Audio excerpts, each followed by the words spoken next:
안녕하십니까. 신인균의 국방TV 시큐리티 뉴스입니다. 오늘도 아주 중요한 국제정치 그리고 대한민국 안보 관련한 소식 간추려서 전해드리겠는데요. 중국 정말 황당한 짓거리를 하면서 대만에 뭔가 아주 나쁜 공작을 하고 있는데 관련 소식 알려드릴 거고요. 그리고 미 해군 최강의 특수부대인 대북그루가 실내 소탕 훈련을 대규모로 했다라는 그 분석 알려드릴 거고요.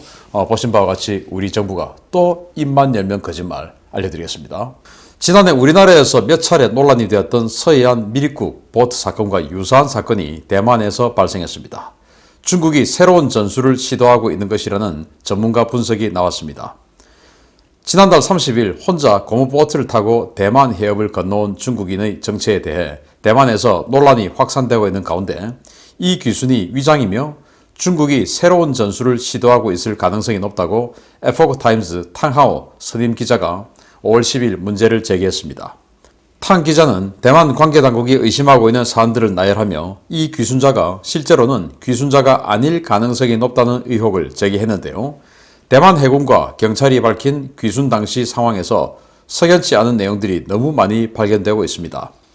그는 레저용 소형 고무보트를 이용해 11시간에 걸쳐 대만 해협을 건넜다고 주장했지만 태양이 장렬하는 대낮 시간에 해협을 건넜음에도 피부 화상이 전혀 없었으며 대만 해협을 건너는 도중 모터가 휘발유 50리터를 소모했다고 밝혔지만 해군과 정보당국은 50리터의 기름으로 대만 해협을 건너오는 것은 불가능하다고 지적하고 있습니다. 대만 당국은 항해 경력이 전혀 없는 그가 어떻게 해상에서 방향 유지를 했으며 해안 상륙 직후 2시간 동안 어디에 숨어 있었는지 또 귀순 목적 진술을 왜 자꾸 바뀌는지 강력하게 의심하고 있는 것으로 전해졌습니다. 이 같은 보트 기수는 지난해 5월과 6월에도 충남 태안 일대에서 잇따라 발생해 우리 국민들을 불안케 한 바 있는데요. 대만 전문가들은 중국이 이러한 보트 위장 귀순을 통해 해안 방어 시스템을 체크하고 개미 이사 수법으로 공작원을 침투시키는 등의 새로운 전술을 시도하고 있는 것으로 보아야 한다라고 경고하고 있어 우리도 바짝 긴장하고 해안 경계를 강화해야 할 필요성이 있습니다. 정말 웃기죠. 이런 것 타고 평균 폭 180km의 대만 해협을 건넜다고 주장하고 있습니다. 자, 이 배를 타고 4월 30일 날 왔다라고 하는데 무려 11시간을 항해를 해서 왔다고 합니다. 자, 이 배 뒤에 있는 모터가 붙어 있어요. 이 모터는 보니까 60마력짜리 엔진이라고 하는데 이 60마력짜리 엔진을 가지고 50리터의 기름을 떼어서 180km를 건너왔다. 그런데 대만 해군에서는 이건 불가능하다라고 이야기를 했다라는 거예요. 자, 그런데 점입 가격은 이겁니다. 이 파란색 보트 한번 보십시오. 이거 5월 10일 날 왔다는 보트인데 아니 이거 뭐 딱 봐도 이건 모터도 없고요. 딱 봐도 그냥 계곡에서 아이들이 유원지에서 계곡도 뭐니 힘들겠습니다. 그냥 유원지에서 아이들이 그냥 요 조그만 노란색 이거 저으면서 물놀이용 보트 아닙니까? 이런 걸 이 성인이 타고 왔다라고 하는데 180km를 이런 물놀이용 보트를 타고 건너왔다. 그런데 이 사람은 멀쩡해요. 쓰레빠 신고 지금 멀쩡한데 아니 태양이 장렬하는 이런 시기에 11시간 동안 180km를 항해했다. 이건 도대체 며칠일지도 모르는 이 노져서 오는 이런 상황에서 거의 멀쩡하지 않습니까? 화상을 입은 흔적도 없고 여기 지붕도 없으니까 그냥 햇빛을 그대로 받아야 되는데 로빈슨 크루소도 아니고 이게 말이 되냐 이거죠. 그런데 지금 대만 정보당국에서는 그러면 이게 지금 이제 코로나 때문에 입국이 굉장히 강화되고 하니까 이런 식으로 지금 공작원을 침투시키는 거 아니냐 이제 이런 그 의심들을 해요. 그래서 에포크타임즈의 탕하오 선임 기자는 총 4가지의 가설을 설정하고 이런 것 때문에 했을 것이다. 첫째, 이렇게 해서 대만의 해안 감시 태세, 방어 감시 태세가 어떻는지 그걸 분석하고, 둘째, 이런 식으로 해서 살짝 이제 이 공작원들을 실제로 침투시키는 개미 이사 방법의 가능성. 그리고 셋째는 여기에 혹시 이 사람이 또는 이걸 타고 온 사람이 또는 다른 공작원들이 바이러스를 가지고 있어서 대만이 지금 코로나19 바이러스 청정국이니까 대만에 바이러스를 전파하기 위한 공작원들이 지금 계속 들어오고 있는 거 아니냐라는 의심. 그리고 이제 네 번째는 이렇게 해서 우리도 서해안에 경계 뚫리고 동해안 경계 뚫리고 하면 뭐 하냐 하고 군 했냐 하고 막 질타하고 난리가 나죠. 이런 식으로 해서 국론을 분열시키고 그러면 이제 군은 또 해안 경계를 강화하게 되겠죠. 그래서 군의 피로도를 가중시키는 이런 여러 가지 목적이 있는 거 아니냐. 저는 세 번째 바이러스 그것도 좀 의심해 봐야 될 필요가 있다고 생각하는데, 그러면 이렇게 작은 배로 이렇게 180km 폭의 평균 폭의 대만 해협을 건너올 수 있었다. 다 거짓말이겠지만 그럼 어떻게 왔냐? 아주 인접한 곳에서 모선이 내려주었을 가능성이 있다. 결국 이 사람들은 스파이다. 이렇게 생각할 수 있는 것이죠. 그래서 우리도 이제 지금 코로나 관련해서 제3국을 통해서 들어오는 여러 가지 경로가 굉장히 힘들어졌죠. 또 방역 때문에 격리도 해야 되고, 그러다 보니까 우리도 이렇게 최근에 배를 타고 들어오는 북한 사람들이 많이 늘어났죠. 그 사람들에 대해서 귀순을 하려는 분들도 있었겠지만 또 이런 식으로 침투를 하기 위해서, 왜냐, 비행기 타고 들어오는 게 좌절되고 있으니까 그런 것들도 의심해 봐야 된다라는 생각을 해봅니다. 자, 두 번째 소식입니다. 제가 어제 시큐리티 뉴스로 전해드렸던 네이비실 팀6 내부그루의 훈련 당시 훈련에 참가한 대원들 모두가 실내 소탕과 지하 작전에 특화된 무장을 하고 있었다는 분석이 제기됐습니다. 이들의 이런 훈련을 하고 있을 때 한반도 근처에서는 해병대가 이상한 훈련을 하고 있었습니다. 지난 주말 버지니아 댐넥 일대에서 실시된 해군 특수전 개발단 일명 내부그루의 훈련 당시 헬기에 탑승한 대원들은 AR-15 계열의 풀 커스텀 소총이었다고 미 군사평론가 타일러 로거웨이가 현지 시각 11일 분석 결과를 발표했습니다. 그는 이번에 대원들이 들고 있던 총기는 노베스케라는 업체와 계약해 조달한 AR-15의 커스텀 버전이라면서 해당 총기에 부착된 커스텀 형태를 분석했을 때 이 대원들은 도심지 작전, 특히 실내전과 지하시설에서 발생하는 임무에 대응하기 위한 무장을 하고 있었다는 분석을 제기했습니다. 그는 10.5인치 배럴은 빈 라덴을 급습할 때도 사용했던 커스텀이라면서 이번 무장 구성이 실내전 세팅이라는 점을 강조했는데요. 실제로 사진에 등장하는 거의 모든 대원들은 자신의 총기의 원거리 교전을 위한 배율 조정경 대신 에임포인트 사이 마이크로 T2 도트 사이트, 그리고 AN/ALQ-15 레이저 조준기 등 실내전을 위한 총기 세팅을 취하고 있었습니다. 이러한 무장 구성을 취했을 때 대원들이 실시하는 임무는 해상의 경우 선박 급습, 지상의 경우에는 목표 건물의 실내 수색과 목표 확보 등으로 국한되는데요. 이번 훈련 당시 대규모 화력 지원이 따라붙었다는 점을 감안할 때 높은 수준의 방호를 받는 실내 시설에서 무언가를 제거하거나 탈취하는 시나리오를 연습했을 가능성이 높아지고 있습니다.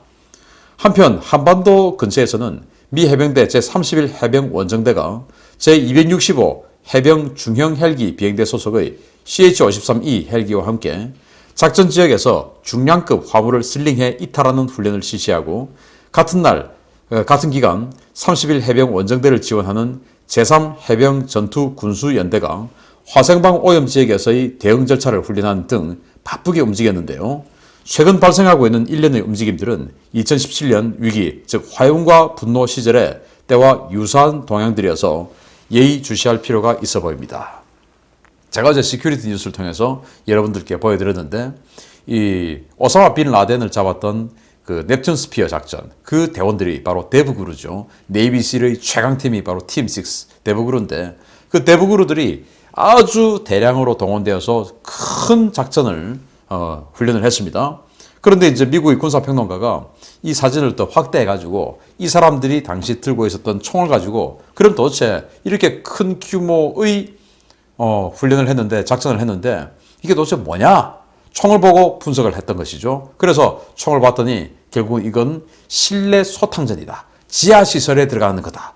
라고 이제 분석을 한 겁니다. 그거 이제 이 총에 붙어 있는 이런 액세서리들 때문에 그렇게 분석을 했는데요. 이 총은 AR-15, 그러니까 뭐 M4입니다. M4를 이제 커스터마이징 한 건데, 그걸 이제 이렇게 바로 이거예요.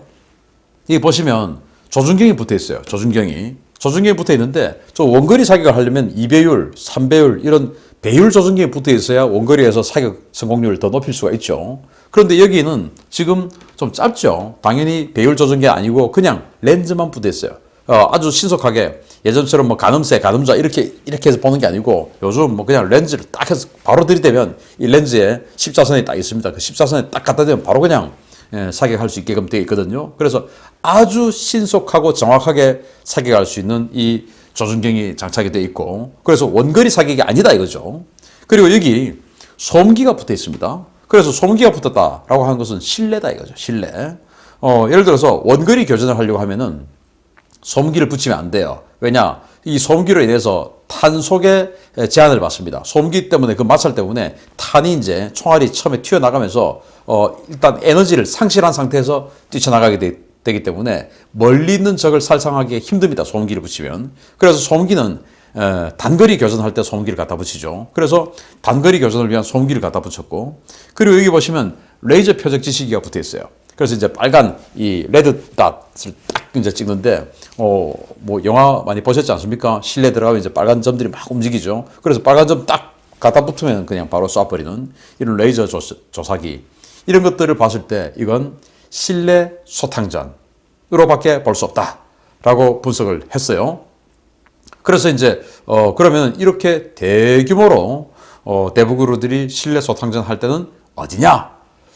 그래서 이제 제가 어제 북한이지 않느냐라고 분석을 해드렸는데, 그런데 이런 상황에서 또 오키나와에서는 굉장히 수상한 훈련을 해병대들이 했다 이거예요. 해병대 이제 이 신속대원군이죠. 30일 MEU, 30일 대응 신속대원군이죠. 여기에서 이렇게 아주 최강의 대형 헬기죠. CH-53. CH-53이 상공에서 이렇게 로터를 돌리고 호버링 하면서 대기하고 있고, 여기 이제 이런 식으로 해놓고, 여기서 이제 해병대원들이 뭔가를 실어 와가지고 여기다가 달아줍니다. 그러면 이제 화물을 매달고 나면 이 CH-54 신속하게 이제 이탈하는 이런 훈련을 했다는 거예요. 그 말은 사람이 들고 장거리를 이동하기가 부담스러운 무거운 어떤 물건, 그렇지만은 너무너무 중요한 물건이 되겠죠. 그러니까 사람은 안 태우고 바로 물건만 태우고 가버리는 거니까. 그래서 그런 것들을 여기 싣고 빨리 이탈하는 이런 훈련을 이 헬기를 동원해서 했고, 그리고 그 해병 원정대를 지원하는 또 군수연대는 이런 식으로 화생방 훈련을 하고 있습니다. 자, 여기는 지금 화생방 오염 지역이야. 그게 뭐 그 방사능인지 또는 생물학인지 화학인지 모르죠. 어쨌든 오염 지역이야. 그래서 이들이 들어가서 이 오염도를 체크하는 거예요. 오염도를 체크해서 자, 어느 정도까지 이 뭔가 벚고 작업을 할 수 있다, 전투를 할 수 있다라는 걸 빨리 알려주는 역할을 하는 부대인데, 그 부대들이 지금 빨리 이제 이 화생방에 대한 오염도를 체크하는 이런 훈련을 했습니다. 자, 그래서 미 해병대가 헬기 타고 들어가서 뭔가 물건 실어 오고, 또 미 해병대 지원대가 들어가서 화생방 오염 체크하고, 그리고 대북으로들이 들어가서 실내 소탕하고, 이거 하나 엮어보면 뭔가 좀 그림 나오지 않습니까? 영변에 들어가서 북한은 핵탄두 가져오는 그런 시나리오 느낌 오지 않습니까? 그래서 대규모의 대북으로들이 동원되었다라고 하는 것은 티어 1의 규모가 아주 크다. 티어 1들은 직접 이제 이 현장으로 들어가는 팀이죠. 그리고 그 티어 1을 에워싸서 호위할 티어 2가 아마 레인저나 이런 팀들도 다른 데서 연습을 했을 겁니다. 그리고 그 외곽에서 적의 대규모 증원군을 막아주는 역할을 30일 MEU 해병 원정대가 했지 않은가 라는 생각을 저는 해보고, 이렇게 훈련 많이 해서 진짜로 북한에 들어가서 그냥 핵탄두 가져와서 그렇게 해서 한반도 비핵화를 이루는 것은 어떨까라는 생각을 해봅니다. 군 열심히 준비하고 있네요. 우리 한국군 아니지만 미군이라도 이렇게 준비하니까 다행이라고 생각합니다. 세 번째입니다. 야, 여기만 보면 정말 짜증부터 확 솟구치는데요. 역시 정부의 반도체 위기 극복 노력은 속된 말로 생쇼였습니다.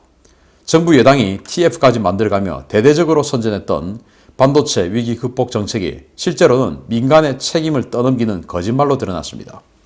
글로벌 반도체 수급 대량과 이를 계기로 반도체 산업 구조 재편이 이루어지고 있는 중차대한 시기에 정부가 밝힌 반도체 산업 지원 예산 2,800억 원은 거짓말로 드러났다고 동아일보가 11일 보도했습니다.